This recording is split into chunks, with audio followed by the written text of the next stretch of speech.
enemies of the state, governors, mayor's offices, DAs, FBI heads, CIA heads, etc., will soon see military tribunals. All right, this is not just speculation. This is deductive reasoning, and obviously we're moving in that direction very quickly. A lot of people being revealed. We're going to talk about that. So very, very amazing times. And as we move forward, we're going to see more of this start to transpire. Now, these governors, you look at all these different governors in the different states, especially the ones that are, being, resistant to having their criminal activities shut down by President Trump and ICE and military, very secretive deployments, I believe. We're going to see this start to accelerate on a very fast pace. Now, the people that are in charge of those positions, now President Trump has already threatened to a certain extent Pritzker. Now he said other things about other people and so forth, and we're going to talk about that as well. Well, all of these governors, not all of them, but many of these governors and these mayors are part of a criminal activity. They're enemies of the state, right? So if there is enemies of the state, then military tribunals can be used. So it's going to be proven, and I believe that the American people are going to beg for this to happen, all right?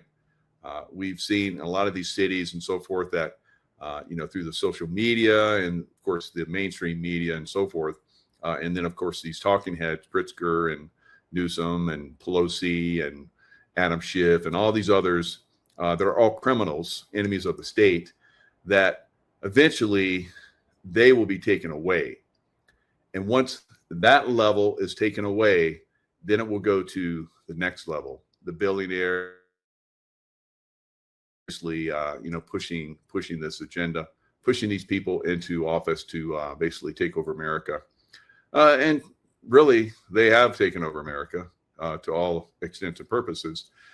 We have just been seeing, just this criminal activity over these last several decades. And a lot of people just gotten used to it and thought that the criminal activity was good for us, right? So that's being disclosed, that's being reversed. And like I said, people that voted for Trump want him to take action. And then a lot of the people that didn't vote for Trump are starting to flip, and they're going to start to, really demand, beg, whatever, for Trump and team to basically take down these criminals. So yeah, there's many that are involved, and we're going to look at. We're just going to go through, lawyers and judges and so forth. We're going to look at some of that right now. So in Chicago, of course, they're doing really good work there. They're trying to clean the place up, take down the criminal empire, but there's going to be resistance. The president's immigration crackdown taking center stage in a Chicago courtroom. A federal judge now demanding that Customs and Border Patrol Chief Greg Bovino will meet with her every day to report immigration activities there in the Windy City. That's as tensions grow over the use of tear gas by federal agents carrying out immigration enforcement in the area. Justice Department reporter Luke Barr joins me now. So Luke, daily in-person meetings with a federal judge. Break down this ruling for us. So this is obviously delaying tactics, and they want to have information. So this judge is obviously part of the criminal activities. She wants to know what they're doing so she can report back to her public controllers, so they can, ambush them or stop them out or move their people around so they don't get taken down. This is what this is about, right? So this criminal judge needs to be part of a military tribunal. Well, Kira, this is certainly something that the judge wants oversight on. Commander Greg Bovino, who's in charge of those operations in Los Angeles, in Portland, and of course in Chicago, is going to be required. So all three of the areas right now, there's no resistance in Washington, D.C. There's no resistance in Memphis, Tennessee, but there is resistance, obviously, in L.A., Portland, and Chicago. So I remember being in combat zones like this too, guys.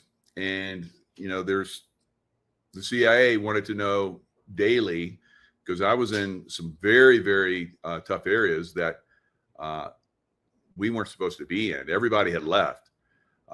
Delta and SEAL Team 6 had left, right? All the other SEAL teams, everybody had left this area. And it was me, one other security guy, protecting, 4 different case officers and the chief of station in Yemen, right? So now Yemen has basically, as we've seen, has deteriorated to a great extent. But at one time, it was very, very dangerous there. So they wanted me to report every day. I called, I gave them, basically an overview, but they were, it was like nonstop. It was the deep state part of the CIA.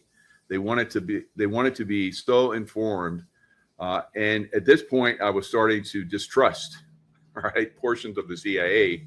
So I was very sketchy on what I was telling them. Of course, eventually the base that I was at, because every base that I went to that was like that, it was me, one other person, and they're like, we're going to send you this base. But no one's supposed to, be there. Everyone else has left.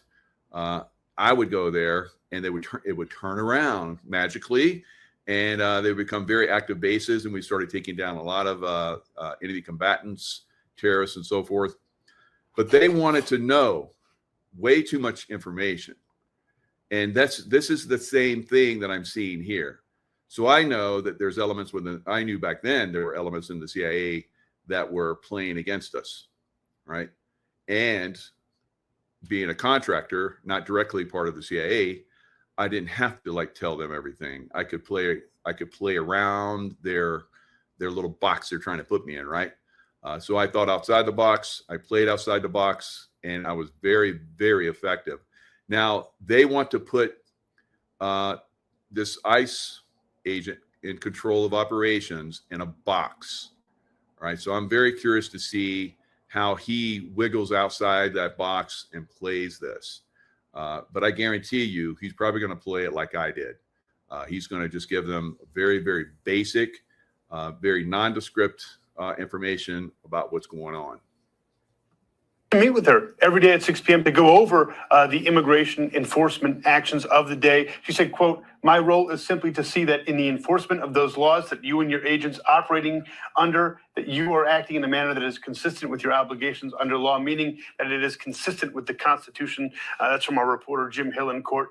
And Bovino sat for almost an hour on the stand, listening to the judge go over the temporary restraining order she put in place, basically restricting the use of tear gas in some cases against journalists, against the protesters that are out there protesting these CBP operations. Now, again, we know the journalists are part of the deep state. They're part of the criminal activity that's against us. Many of them need to be put in prison as well. They need military tribunals as well, guys. We need to clean up because they're informing on us as well. On us, we the people, our activities, the people that we have chosen to go forth and take charge of our country and take down these criminal activities that are happening within our country. These incredibly, sophisticated organizations that stretch from all the way to the Vatican, all the way down into the Mexican mafia, Venezuelan mafia, cartels, and so forth. So we're going to see this basically. I mean, it's very easy analytical process to see that this is happening, and we're moving in that direction. So very good job on all of those that are involved. That ICE commander is probably going to play games. Is that and listen to, okay, you can't do this, you can't do that. And in his mind, he's probably like, oh, yes, I can. And whatever you say is bullshit to me, but I'll listen because I'm taking information on you. All right. They're taking information on these people that are trying to enforce rules and regulations against them that are not lawful, guys. And that's going to get them into trouble, and it's going to see them in military tribunals and either tucked away for the rest of their lives or, you know, a nice little necklace. All right. So this is what we're going to continue to see.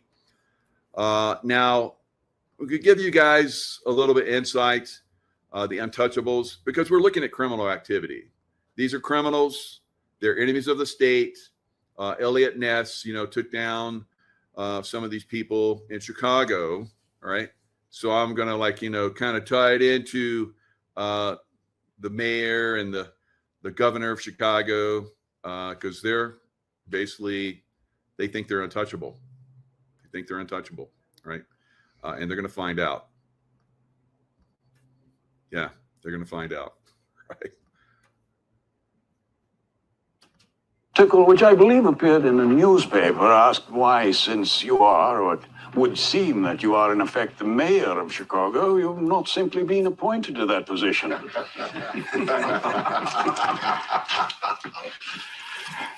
Well, I'll tell you, you know, it's touching. Like a lot of things in life, we laugh because it's funny and we laugh because it's true. Some people say, reformers here say, put that man in jail. What does he think he is doing? What I hope I'm doing, and here's where your English paper's got a point, is I'm responding to the will of the people. People are going to drink. You know that. I know that. We all know that. And all I do is act on that. And all right. So people are going to do criminal activity. Drinking is like the least of what's happening in Chicago. People are dying on a massive scale pretty much every day. Weekends, very big shootouts between probably criminal gangs fighting for, you know, territory and so forth. Cartels, criminal gangs, mafia gangs. So these criminals that are the mayor and the governor are playing blocking actions, and that one judge, a federal judge, just because he's got federal and judge in front of it doesn't make that a good person, guys. Just because it has governor in front of their name doesn't make it a good person. Just because it has mayor in front of the name doesn't make it a good person. And in fact, in all of those cases in Chicago, there are deep, deep criminals. All right. So enemies of the state, and they will be treated such. All right. So, you know, these guys think that there's nothing, and trying to present like there's nothing going on in their state. Why you're sending federal troops to the state. Oh, they're arresting that guy. Oh, back that car up. Bad idea, man. Back that car up. Oh, this is going to get bad. Oh. It's like mobs descending on our troops. Oh, this is terrible. Oh, someone's blowing stuff up. Please clear this insurrection. Look at these people. They're all masked up, getting their faces. Awful. Listen, look at them. These people are crazy. And they believe that something wrong is happening here. What's this? Oh, people are throwing stuff at the agents. That's terrible. These people should be arrested. Ooh. Look at this crowd. This is so dangerous, man. What do we got here? Oh! We can't do that. Yeah, just a peaceful protest. Nothing to see here. All right. So this is what they say. And then we have independent journalism going on that's basically showing us different. Of course, the mainstream media, you know, just like George Floyd riots, I think it was Minnesota, where they're having fires burning in the background. And they had a CNN reporters, like mostly peaceful protests while buildings burning in the background behind them. It's like, how far do they push that people want, understand, or realize? All right. So the analytical process is starting to finally kick in for a lot of people. The critical thinking has been slow, but it is happening when you're subjected to all of this stupid, right? Eventually you're like, there's something wrong here. And I don't believe, the narrative. I think there's really something wrong here, Martha. So that's pretty much what we're seeing. A lot of people are waking up, and they're going to continually have criminals like Pritzker come in and have their say. And the federal government has not communicated with our state in any way whatsoever about what their troop movements are going to be. I can't believe I have to say troop movements in a city in the United States, but that is what we're talking about. We're getting no information from them. They willy-nilly run over people's rights. They're pulling people out of their houses. They're asking them for proof of citizenship because they're brown or black. That is, a country that I don't think any of us should accept, and a president we should not accept. So anyone not doing critical thinking would listen to that, and they would let this Democrat brainwashed. Right? They're going to look at that and go, yeah, Trump bad man, and ICE is bad. They should be stopped. We should protest with all the other people. And then those protests turn into riots and throwing things at federal agents and driving cars up on them and getting out and shooting at them. In Dallas, they shot federal agent, hit him in the throat. Fortunately, it wasn't life-threatening, but still, we have the violence is escalating on their side, so it has to be met. It hasn't gone back to the other side yet. But at some point, perhaps it will, and then we'll use that.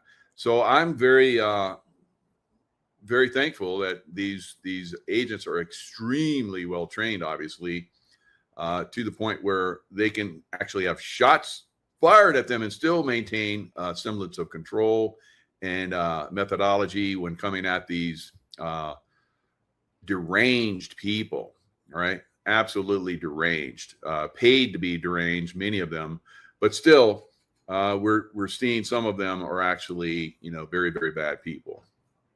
All right, and then you have Governor Pritzker, just like you saw the mafia don there in the Untouchables, think he's above the law, and so here he is, talking like he's above the law again.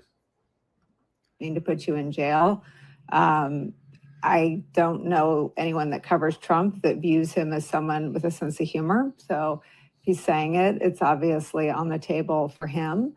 And I wonder if you've thought that through, if you have a plan, if you know what would happen if he came to arrest you. A plan.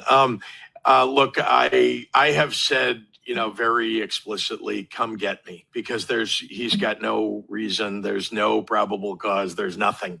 He is literally just threatening people that are his political opponents. And you've heard him do that writ large against Democrats, calling us, essentially terrorists, and saying that the Democrats are Antifa, and again, no one's really defined what that is. It's just some. So again, if you're not informed and you hear a puppet mouth like that, spew stupid, then you're probably going to believe it. So that's part of the problem for some people, but less and less people. So there's probably in Chicago, I would say the majority of people want this bullshit to stop. All right.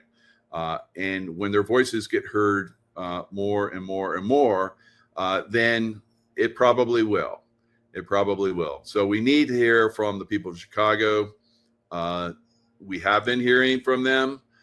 Independent journalists and so forth have been actually, canvassing the people of Chicago. They've been having a voice, but more and more we're going to see people step up and get involved. So this is the only way that we beat this down. All right. So now we could use it like like the Untouchables, if you get out of line in the Democrat Party and the leftist, this is what can happen to you. But I get nowhere unless the team wins. Team.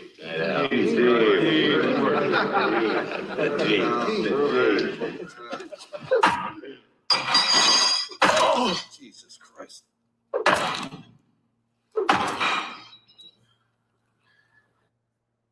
All right, so that's a home run for the leftists, right? So that's usually how the leftists basically deal with the people.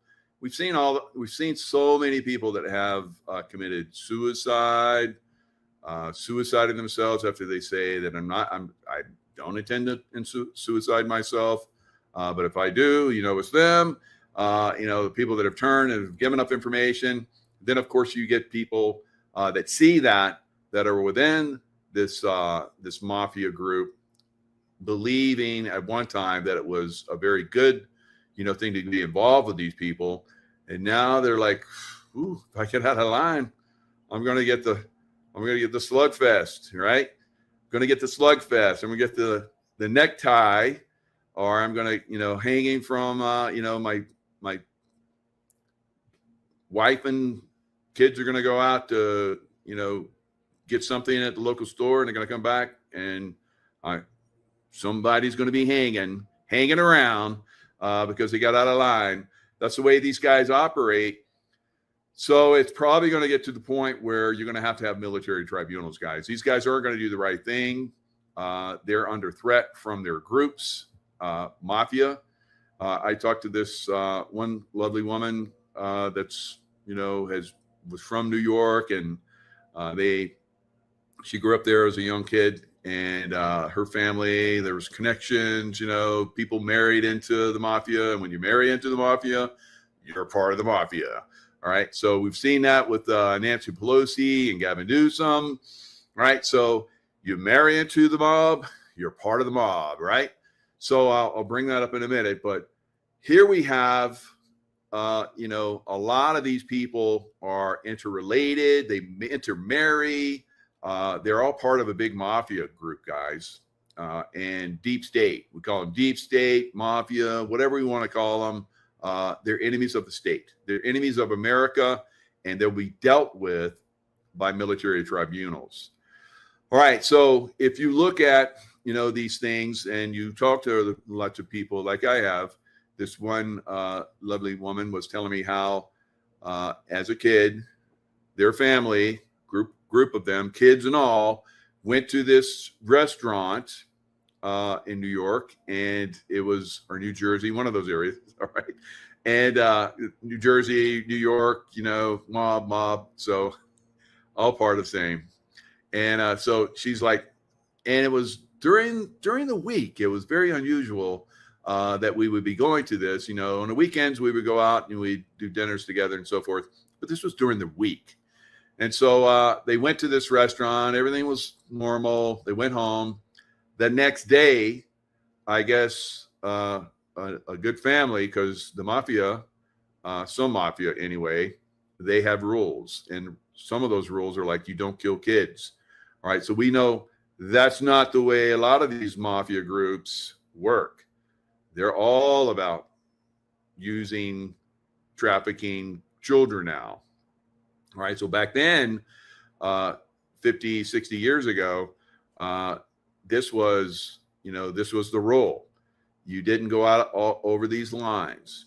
Right. So evidently a family maybe was supposed to go there that didn't show up to protect some groups that were there. So another rival mob came in and shot the place up. Right. And it was a bloodbath. So we're seeing the same thing happening in Chicago streets. And at some point, it's going to flip. It's going to flip, and it's going to start to go into those families, guys, because these families are going to have to be killed, because eventually, if they get to a military tribunal, they'll talk and they'll give up information, and that'll lead to other people that need to come into the military tribunals. So they'll kill. They're going to start to kill. And I think they've already been killing on a grand scale. So these killings will continue, and they'll get more ruthless as we move forward. Because like I said, it doesn't take an analytical genius to figure out that this is moving in a direction where the military tribunals are about to come in, right? So other things, let's keep moving. Nancy Pelosi, another not military, but another criminal family. Her daddy was part of Baltimore. He was a Baltimore mayor for many years when heroin first became very prominent. And so remember that bat scene? These guys, these good fellas and good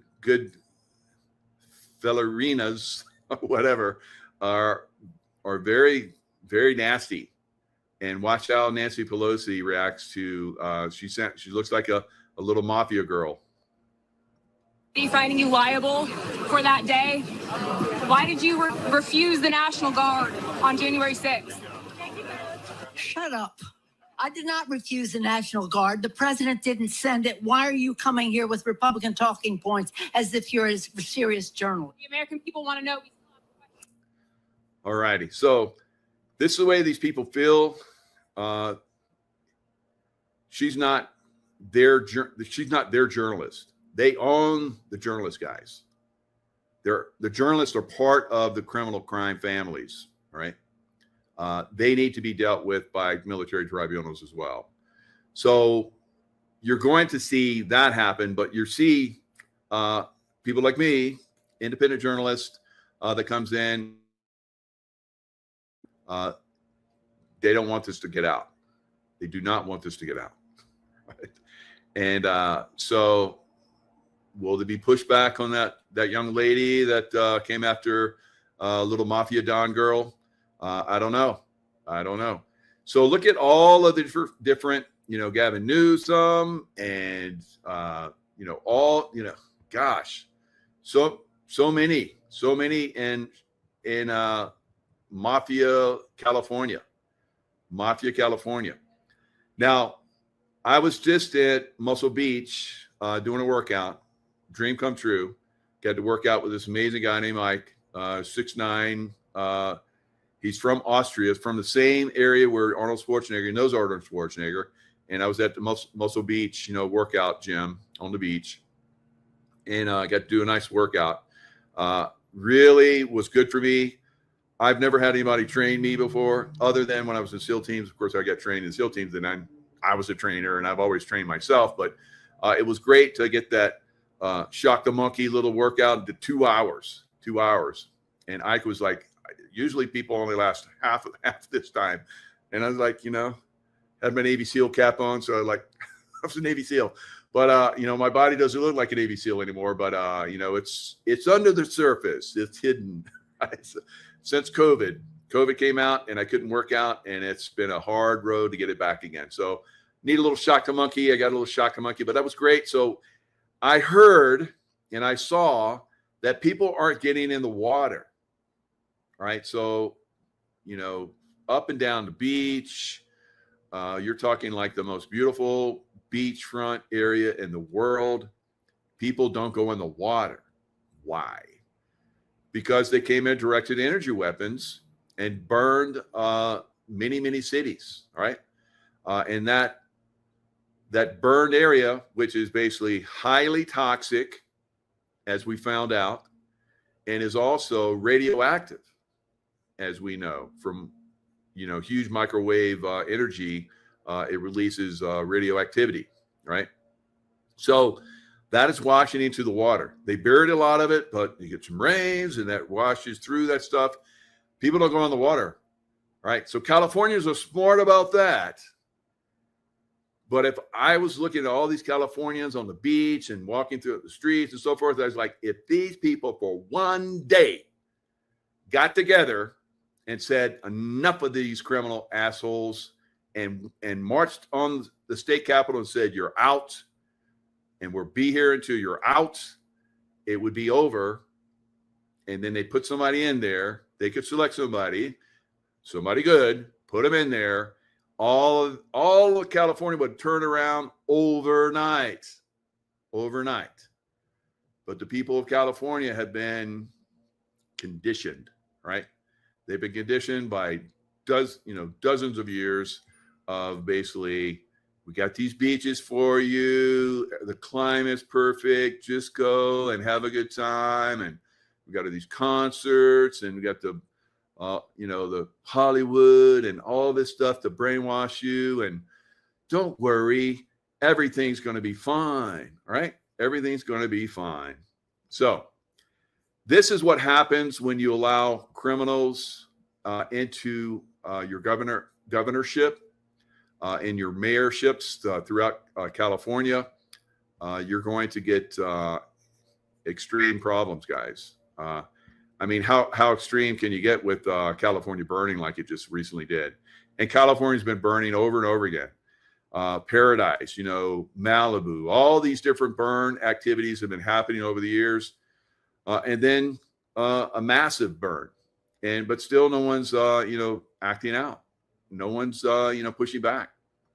Angeles, California Governor Gavin Newsom appears to dance while talking about land grabs. I was just talking to Josh Green, the governor of down in Hawaii, who had some ideas around some. So Hawaii, where they had another directed energy weapon attack in Lahaina, and they have been suppressing people rebuilding, getting back their land. A lot of people were killed, not reported. Children missing, not reported. So here's Gavin Newsom. He's real happy about this burn. And use concerns he has around speculators coming in, buying up properties, and the like. So we're already working with our legal teams to move those things forward. And now it seems incredibly insensitive, but it might be just because he's a weird guy when you actually pay attention. So we could sit back and make. All right. So Gavin Newsom, I call him a vampire. Right? He looks like a vampire to me. That's my thoughts on him. So he's a bloodsucker. And he's related to Nancy Pelosi, right? So Nancy Pelosi.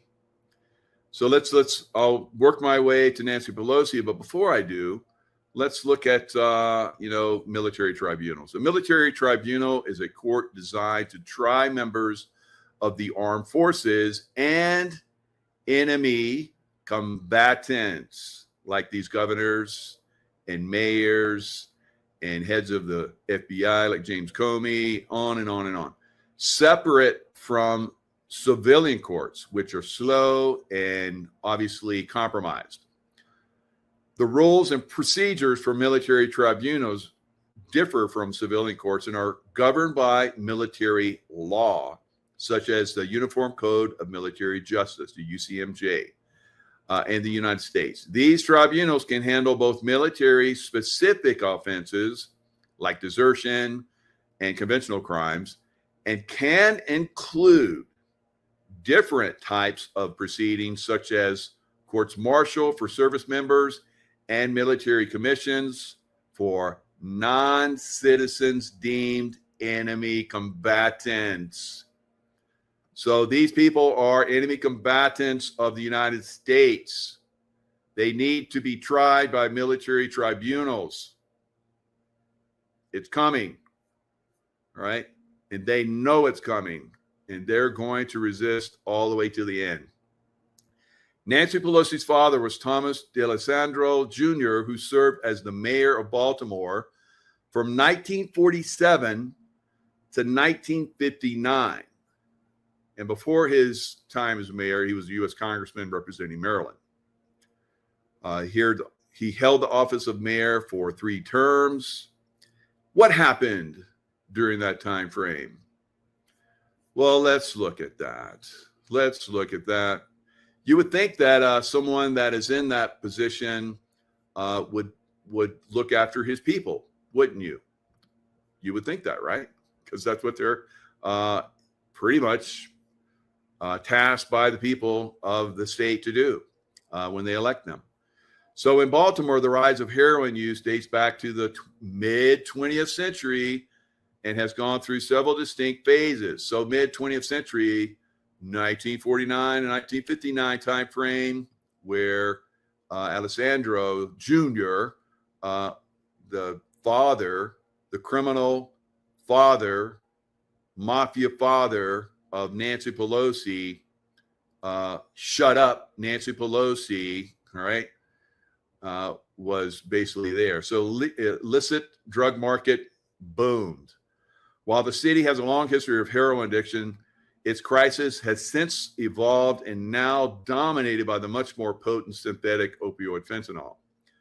How Baltimore became the U.S. overdose capital of the United States, January 10th, 2025. Why Baltimore experiencing more drug overdose. History of addiction challenges in Baltimore. These things can be fixed overnight, guys.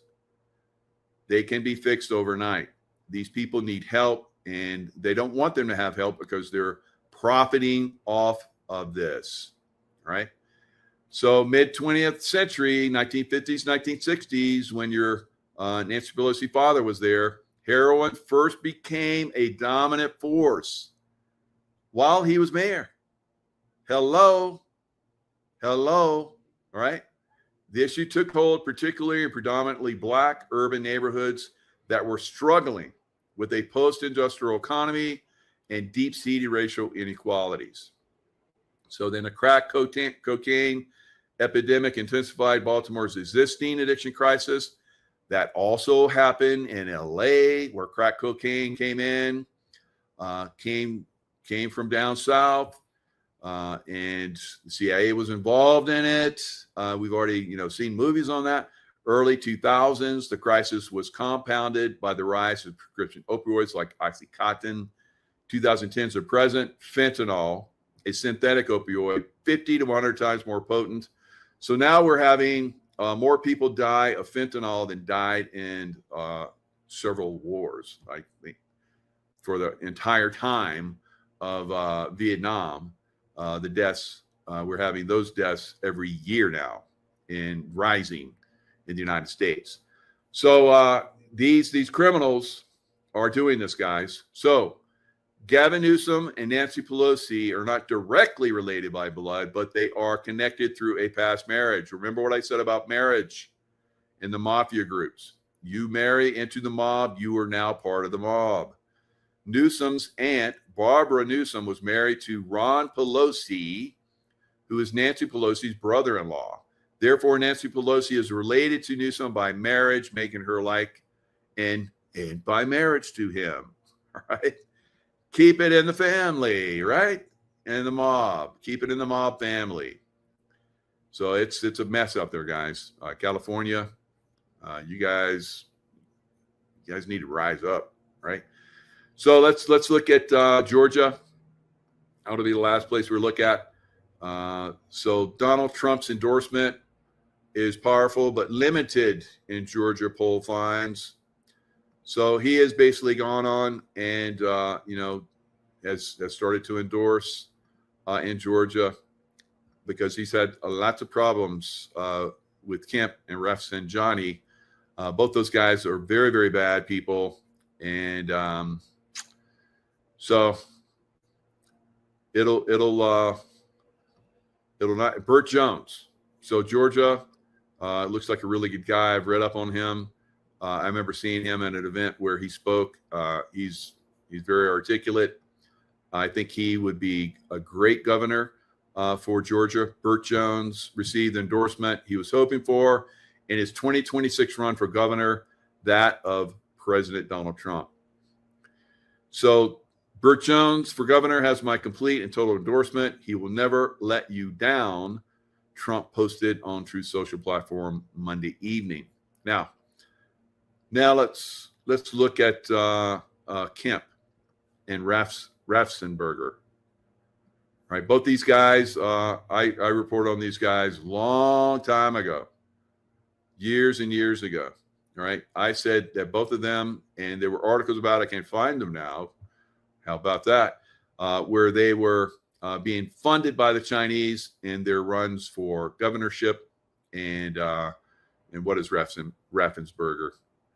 He's the Secretary of State. All right, so the people do not like either one of those monkey boys, right? They are bad. They're, as bad as you can get. And Georgia, unfortunately, has had a lot of badness over the years. But these two boys are some of the baddest they've had in history, I think. So this is what the people of Georgia thought about them.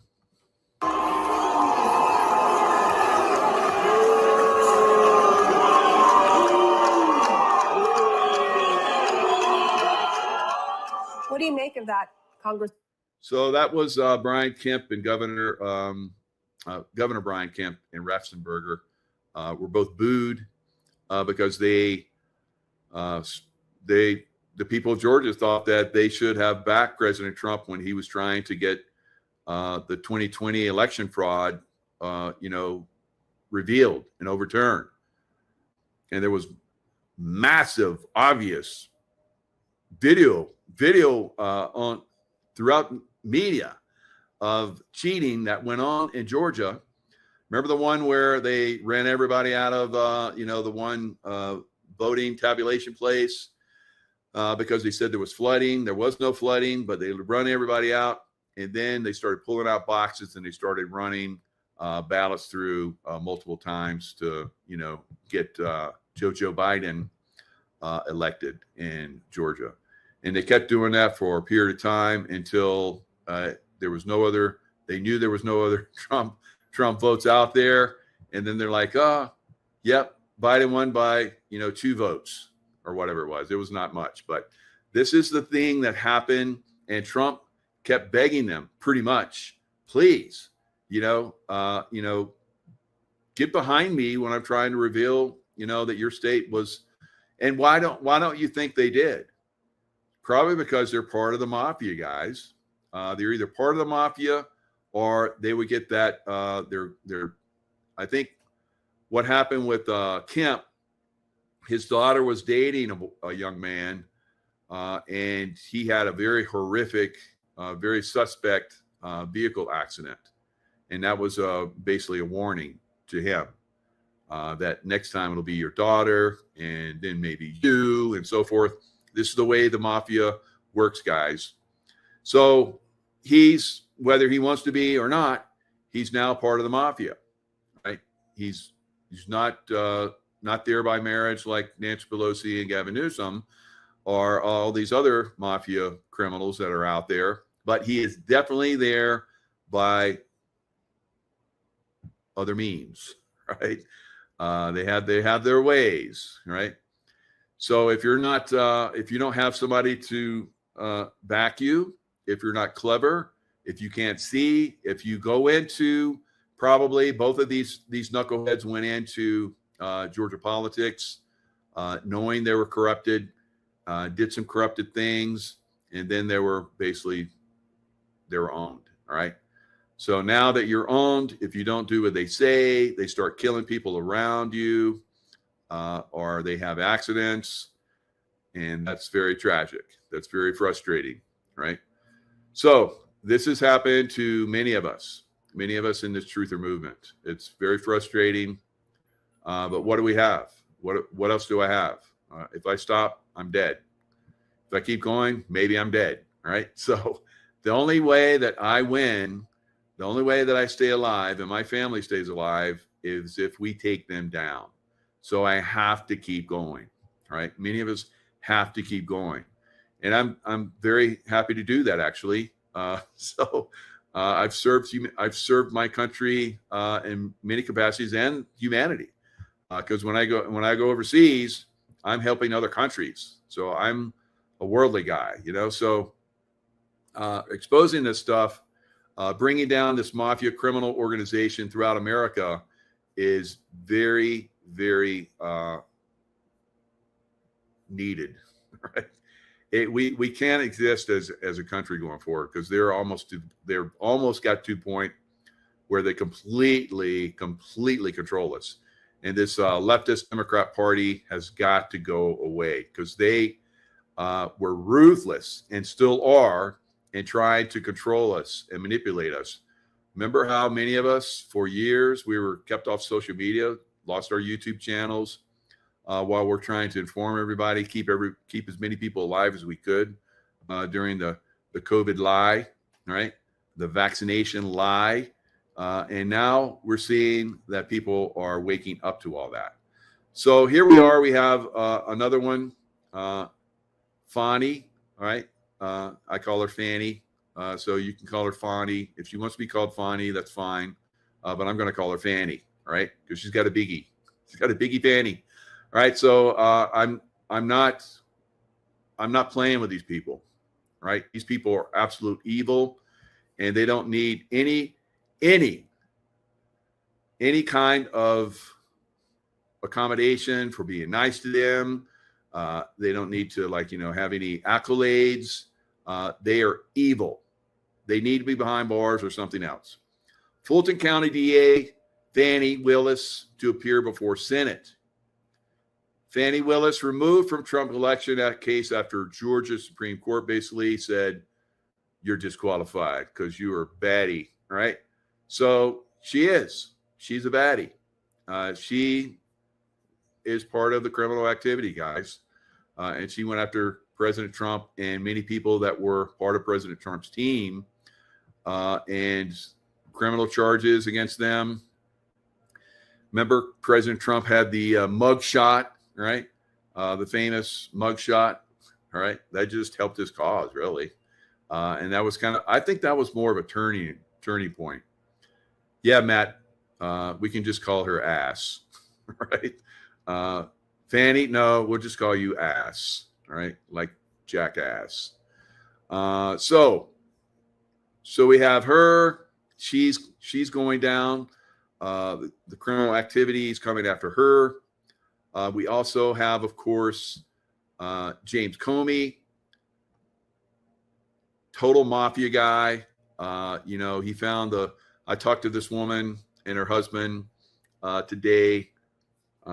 They were close. I'm not going to say their names or, where they were, but they're close to where James Comey was walking on the beach and found that 86 Trump type thing, 86-45, remember, which is basically kill 45 or 47 or whatever it was. All right. So this boy is a bad boy. He needs to go bye-bye. He doesn't need prison time. He needs something else, right? Former DOJ officials say Comey case is vindictive. This is the Washington Post. So call for dismissal. I'm not going to say the Washington Post is bad. I think the Washington Post is pretty good, but you're going to see a lot of this stuff being put out there, guys. They're fighting on all fronts like they did before to keep this guy out of prison and something else, right? Trump's bypass move on Comey, James prosecutor could derail cases. Opinion. There's a reason Trump reminds his targets of the mafia dawn, because they're mafia and they know that, and they want to sling that mud back at Trump and see if it sticks, right? That's the way they do. That's the way they operate. So very, very bad people. So Letitia James, part of money laundering schemes that they do with mortgages. We've had people on that have talked about that. I can tell you that's gone all the way to the top of the Justice Department, guys. And that's moving very, very quickly. A lot of people being disclosed. The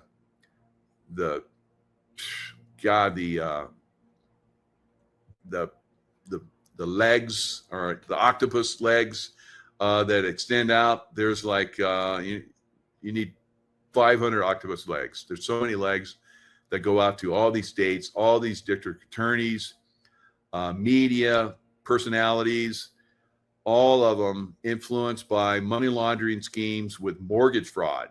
So Letitia James, of course, is involved in that. Adam Shifty Shipped involved in that.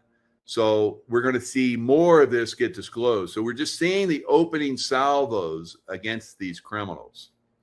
And at some point soon, I believe, we're going to see the military tribunals come in and really start to whack these people, all right?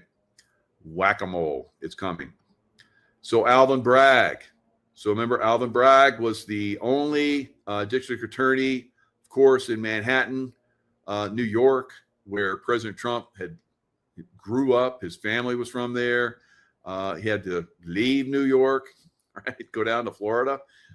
So it's pretty crazy. He wasn't safe down there. Of course, the FBI went and raided his home down in Mar-a-Lago. So he survived all that, and now he's back. Now, is he vindictive? No, he just wants justice, right? That's all I want. I'm not vindictive against any of these people. I just want justice. But I know justice is basically going to put them behind bars for the rest of their lives, or nice little necktie, right? Or maybe they'll decide maybe they like a pow, right? So I don't know. We'll see. All right. Maybe all of them get all of it. Put them behind bars for a while, hang them, then shoot them. I don't know. So, God, they deserve it. Absolutely deserve it. So let's look at Alvin Bragg. He's a bad boy. I think that he's probably going to be the next in line. All right. So Trump files powerhouse appeal in politically charged Manhattan district. So there's that moose face. Alvin Bragg, basically, I'll use Trump's technique against these people. You know how he names them. Like I'll call Fanny Ass, right? And we'll call him Moose Face. All right, so Moose Face basically is probably going to have some problems now. Trump appeals historic Manhattan hush money conviction. So I promise you, there's dirt on Bragg. All these people have dirt on them. That's how they're controlled. All of them, right? They're involved in dirty shit. And they're also, manipulated by their dirt. And Alvin Bragg has something hanging over his head, I promise you. And so at some point, now that President Trump is coming after him, Trump argues his hush money conviction was fatally marred, right? Fatally marred. So what is coming? What's coming? Alvin Bragg, next one, going to be indicted at some point? I think so. And if not, then they're basically going to destroy the case that he had, which should have never have happened. Totally ridiculous to begin with, against President Trump, and the only one that convicted him. Right. All right. So that's all I got for now. Silver is in a buying opportunity. Right. Gold is in a buying opportunity. I believe the stock market's going higher. You guys know that I said there is a possibility we'll see a pullback in the stock market, and then it will go to new all-time highs, and it will be like 1999. Remember that Prince song? Party like it's 1999. Well, we're going to be partying like it's 2025 because the stock market, I think, during this winter, November, December, it's going to go big because that's what it did in 1999. So the winter before that, Christmas before that, so Christmas, boom, probably going into the new year. So you guys that think you're going to like keep making money on the stock market, you probably still make some money. Crypto may make another big boom, may go to new highs. I know you guys that are like, hodling some of these crypto coins, maybe that'll work out for you. But guys, you're going to get spanked if you hodl that stuff too long, right? I would say on this next big boom into probably the new year, maybe a little bit longer before this thing collapses, because it will collapse. Everything is pointing 1929, guys, and bigger than 1929, right? Bigger than 2008, bigger than you name the stock market crash, it's coming, right? So that's what we're going to see. Silver and gold will be right now. They're super buying opportunities. You need to be in them. If you're not in them, you're because they're going to go up too. In this next super wave higher for everything goes up, all right? Then it'll, not everything, because housing's crashing. People are getting laid off in massive numbers. That's why tomorrow you will see yo ho ho, pirates life for me. The Federal Reserve, the pirates, will basically come in and cut rates because they'll say, well, we have a lot of people losing jobs. And that's usually what happens before a big downturn. It happened in the last one, the dot-com bust, and all the busts before that. Companies basically start trimming the fat, and that fat is what makes them healthy, makes their businesses grow. So in the last stages, they start to cut. They start to cut their people, and that makes them more profitable. They'll come out and say, yes, we're more profitable. Look, we're more profitable. We said this. We said we're going to go up this much, and we went up this much. And so everybody's going like, yay, pump the money at them, pump the money at them, pump the money at them. It's going higher. It's going higher, higher, higher. And at some point, it goes down. Now, when it goes down, you're probably going to see anywhere from 30 to 50% crash.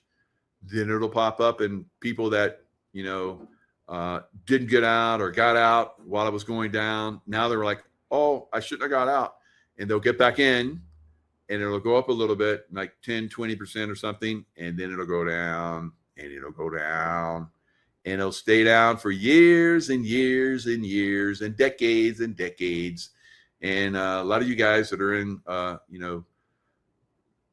hodling on some of these stocks like Nvidia and Apple, and which reached, I think it's like one of the most profitable in history, 4,000 or 4 trillion. What am I saying? $4 trillion. All the stock market hit new highs today. The Dow, the NASDAQ, the S&P, the Russell Index, all of them hit highs today. Brand new all-time highs, right? And you just had brand new all-time highs just about a week ago for gold and silver, and they pulled back, which is normal and natural and very good for silver and gold, and sets up for buying opportunity. But hey, why not go dump your money in crypto and the stock market and see how that works for you, right? Gold and silver will probably outpace them like they have all year, right? So they're silver is up like 87%, something crazy.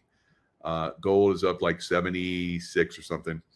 So both of those are going to, now in this pullback buying opportunity, after this, they're going to go big, right? And when the stock market crashes, they will pull back, and then they will go, and they will go and go and go, just like they have in every other crash in history, right? We can go back to ancient times when civilizations failed. Everybody ran to silver and gold, right? So at some point, we'll get the gold-silver ratio down to 15, maybe 10 to 1, 10 ounces of silver to 1 ounce of gold. Wow, that would be spectacular. Right? So especially when you're going to see silver and gold continue to go up together. But silver goes up the most, the fastest, and then eventually we roll over to gold, and gold goes to the moon, all right, or to Jupiter, because silver is going to Venus this year or next year, all right, and gold, I guess, it's got to go higher at some point, so it's going to Jupiter, right, or wherever.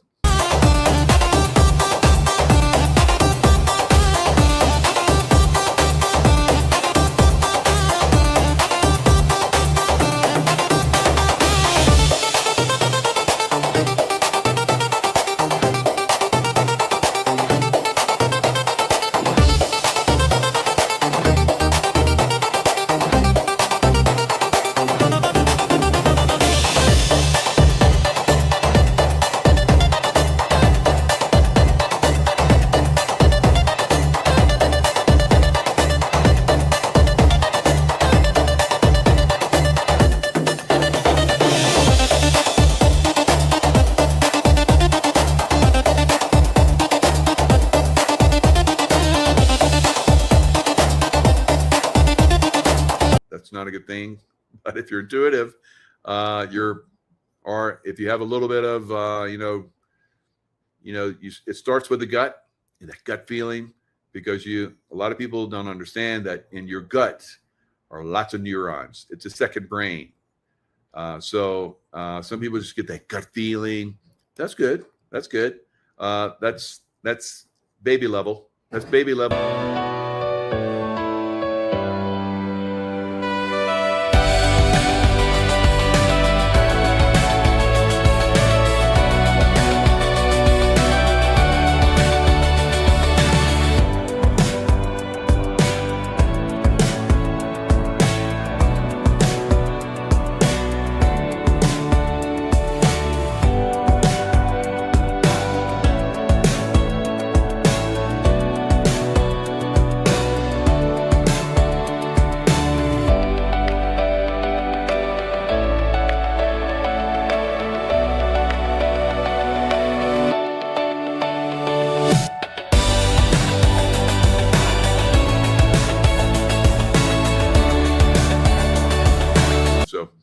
All right, lots of love, guys. Stay in the love vibration, and I'll see you guys next time.